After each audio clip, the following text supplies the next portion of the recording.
Assalamualaikum warahmatullahi wabarakatuh. Dengan saya Adam Heru, saya akan menjelaskan tentang indeks perilaku anti korupsi. Dengan bertujuan membuat video ini untuk mengetahui korupsi dan dampak dari korupsi tersebut. Nah, pada indeks perilaku anti korupsi ini yang bertujuan untuk mengetahui arti dari korupsi, mengetahui cara mengurangi tingkat korupsi di Indonesia. Yang ketiga, untuk mengetahui bagaimana sikap terhadap tindakan korupsi. Yang keempat, untuk mengetahui perilaku anti korupsi.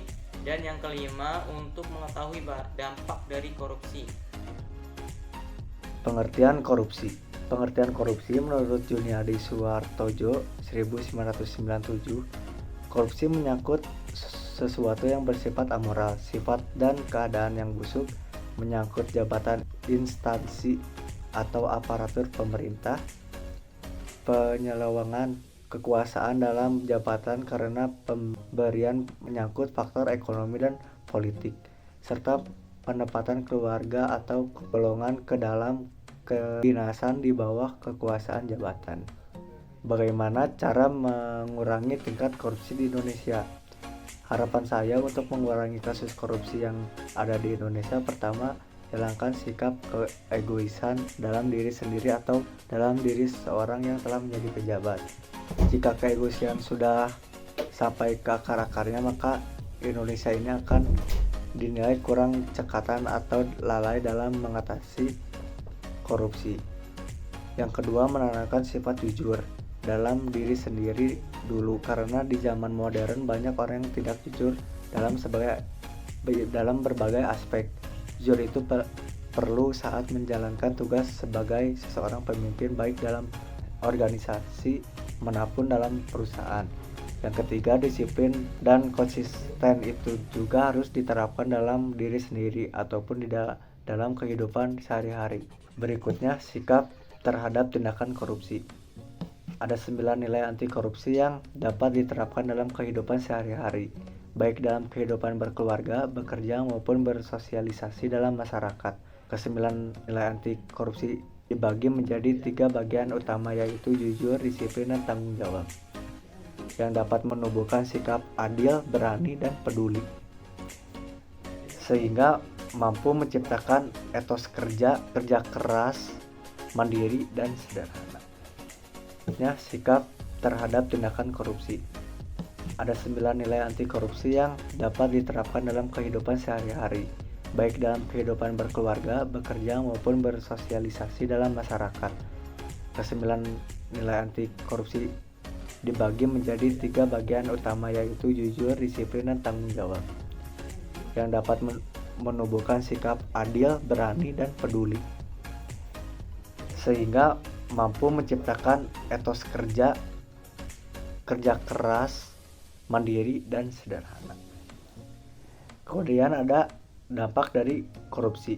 Yang pertama adalah kesejahteraan umum, yang kedua dampak korupsi terhadap demokrasi, yang ketiga menghambat investasi dan pertumbuhan ekonomi, yang keempat melemahkan pembangunan, yang kelima menurunnya kualitas moral, dan keenam dampak korupsi terhadap ekonomi di Indonesia.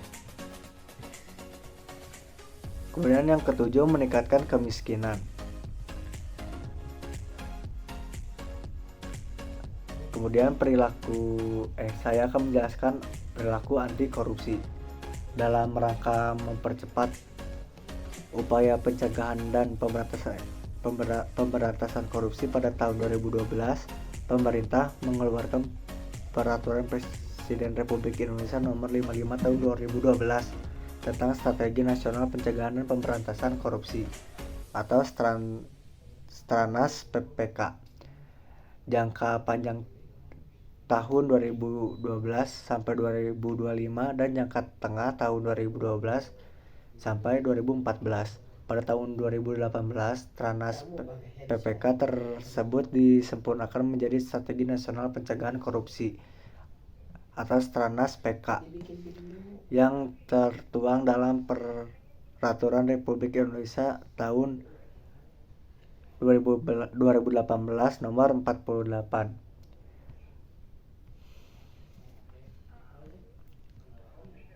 Edit ya Dam. Kemudian saya akan menjelaskan bab 4 tentang pengumpulan data. Setiap dimensi IPAK memiliki subdimensi. Subdimensi digunakan untuk membangun indeks dimensi. Dimensi persepsi terdiri dari 3 subdimensi, yaitu subdimensi persepsi keluarga, persepsi dan saran. Kesimpulannya, data survei SPAK menunjukkan adanya interaksi yang kompleks antara norma sosial, pendidikan, dan pengaruh lingkungan terhadap sikap masyarakat terhadap korupsi.